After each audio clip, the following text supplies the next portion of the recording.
When they spotted a victim, they would split up and set up an ambush.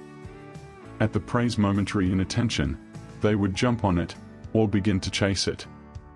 During a group chase, in addition to low sniffing noises, they would usually bark quickly and softly, as if coughing, or make special, paired, yeet calls to communicate.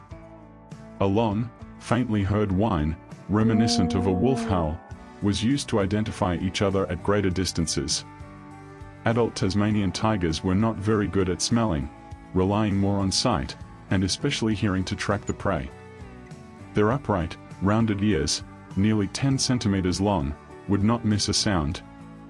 Their large eyes, surrounded by a black patch to prevent glare from the sun, could see their prey from a considerable distance. If their view forward was blocked by an obstacle, such as tall grass or bushes, the parents used their thin, half-meter-long tails in a very special way.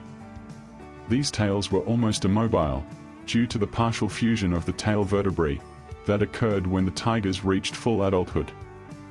This was not a disadvantage, as such tails were very useful for support and balance when standing on the hind legs, just as in kangaroos. Thus, prey could hardly disappear from the family's horizon. Unlike their relatives devils, Tasmanian tigers had surprisingly weak jaws, due to their longer snouts. Because of their lower bite force, they preferred smaller, hollow-boned prey, birds. Tasmanian native hens and Australasian swamp hens were often on their menu, as were dabbling ducks and Australian coots. Sometimes they even ventured to attack larger and more dangerous waterfowl, such as herons and black swans. Tasmanian emus were an ever more plentiful meal, but by this time, they were already extremely rare, practically extinct, so it was seldom that tigers came across one. If they could not find fowl, they made do with smaller mammals, especially other marsupials.